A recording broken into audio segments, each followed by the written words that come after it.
Welcome back to the second to last episode of Patrick Musilek's Top 12 Albums of the Decade.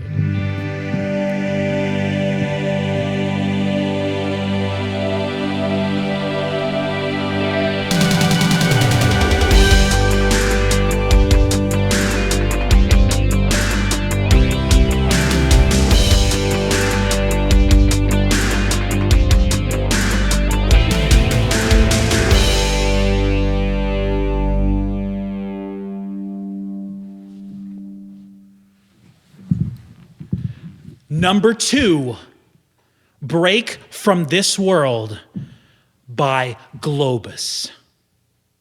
Break from this world.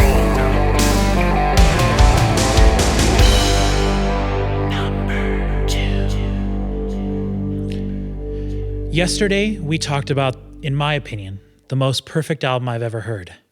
So now I have to give you a reason why I think that there might be an album, or two in this case, better than that album. So now we're going to talk about one of the most special albums in existence. Break from This World by Globus, of course. If you know me at all, you know my love for this band, and you know my love for the story of this band, how they were created, all that stuff. I'm not going to go too deep into that. We'll just say that this album was created by a guy who wrote trailer music for a company that made instrumental sort of soundtrack music in Europe. They gave him a budget to write some pop songs and to have full orchestral arrangements go along with them. This album is so special. I know all 12 of these albums are special. I say that all the time, each of these videos. But the thing is, this album really is special. There is nothing like this album. There have been people who've written thousands, millions, maybe even 1 billion pop songs throughout the years. And people have written classical music since the beginning of time, at least the time of, writing classical music and whatnot. But this album is a combination of both of those things.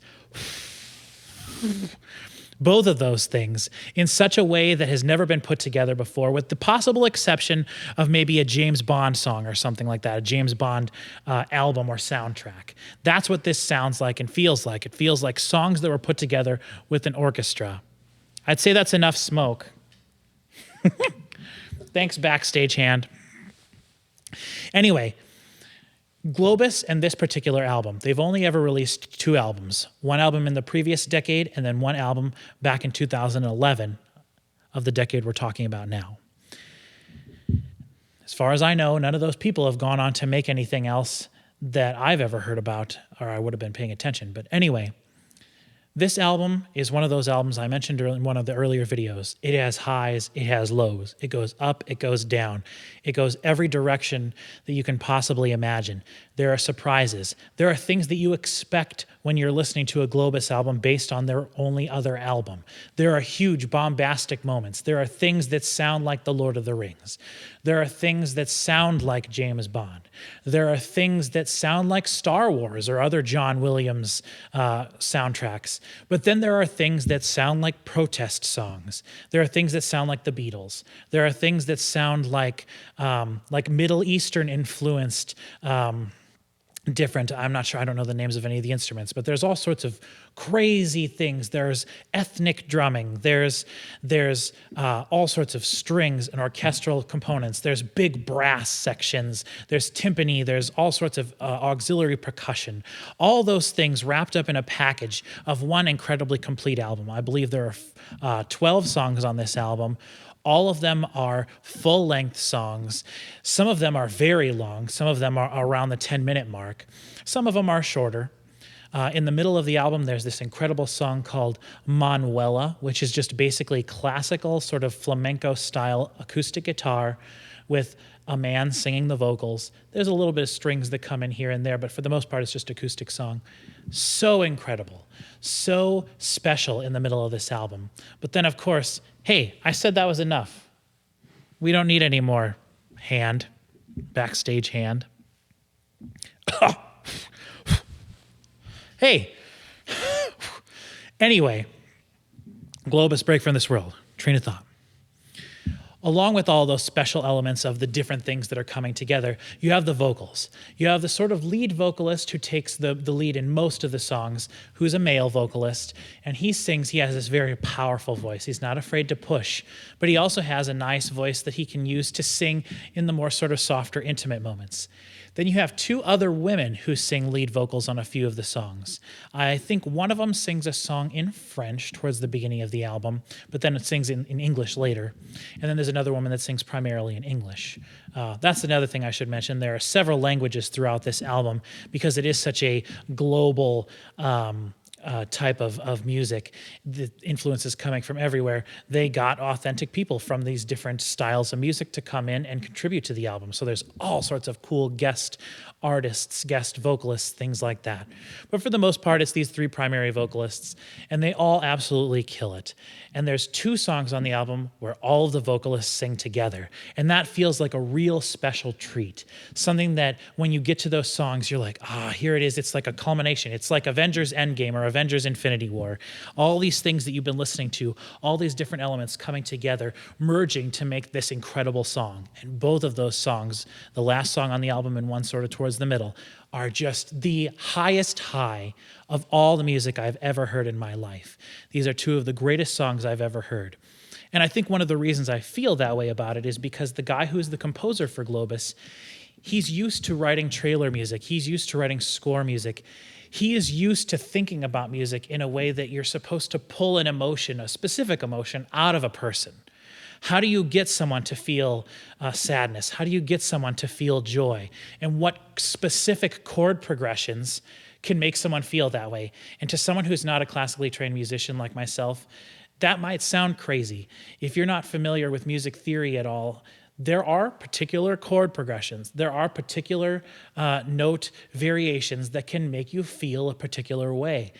And this band on this album takes advantage of that to the most that I've ever heard an album do. There are songs that almost make you weep while listening to them.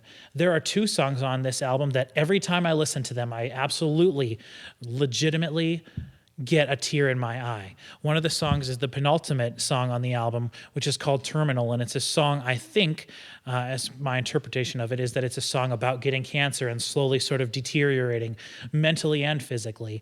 And it's a song that sort of talks about being in the galaxy, going through the stars, floating in endless space. And it absolutely is heart-wrenching. You listen to it, it's so slow. It's so minimal, but then it builds and it builds and it builds and it builds. And the vocalist who only sings on that song on the album absolutely starts shredding the vocals. And it just builds and builds and builds and builds. And then there's the release of tension. The release of tension is such an often underappreciated aspect of music. There are whole genres of music like trance music that are based on building tension, building tension, building tension, or even something like dubstep, which is all about the release of tension. You build the tension, you release the tension with a drop or some sort of a sick guitar riff or a breakdown in a metal song. And this band in this album, and particularly on the song Terminal, does it in such a way that you're almost exhausted when the song finishes. And when one song on an album can do that to you, and the whole rest of the album is filled with those moments, you know you truly have something special. This album is not incredibly widely known. I don't know how many plays they have on Spotify. It's hard to get a physical copy of their album on a CD. I said they haven't released any music now almost for 10 years. Their album came out in 2011. And so this is truly like a special moment in time, a special moment where all these different elements, everyone came together with this project and said, I'm going to give 110%. And it came together, and the stars aligned in such a way that this album was able to be made and come out the way that it did. And I'm so grateful for the fact that this album exists. It's something that I don't find myself listening to very often because it's just so much. It's draining to listen to you, almost physically draining to listen to you. Of course, it's emotionally draining, but it's such highs that it's hard to come down after listening to it. So that's my number 2, Break From This World by Globus. Tomorrow, we have the finale of this series of videos, and to break the fourth wall a little bit here, the culmination of this project that I've been working on now for almost 2 months, that I've been thinking about for almost half a year. Tomorrow, you are going to find out what, in my opinion, is the best album of the last decade. Thank you for watching the video. Oh, thank you for watching the video. It's top 12 albums of the decade, so now you know. So thank you for watching the video.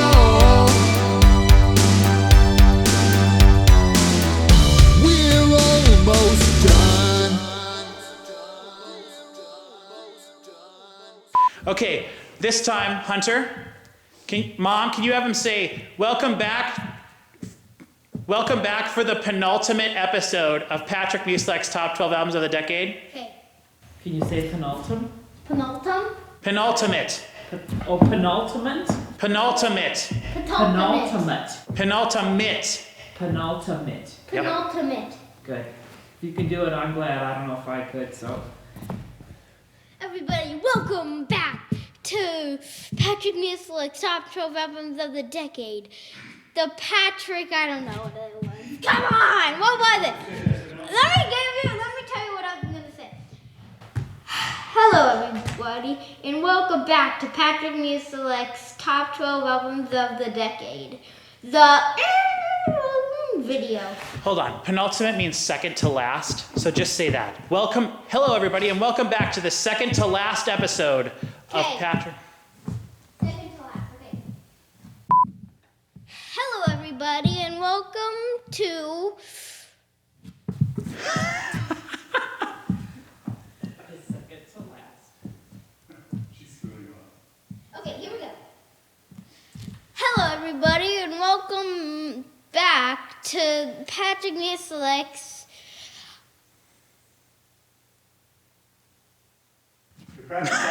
Hey, just say, welcome back for the second to last time. Just that. You don't have to say Patrick's. Okay. Welcome back to the second to lastest video of the decade. 12, whatever. Hey, Hunter, just come out and say, welcome back for the second to last time. Okay. Welcome back for the second to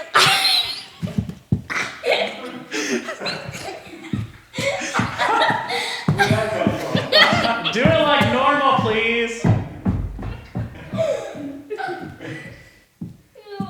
Okay, here we go.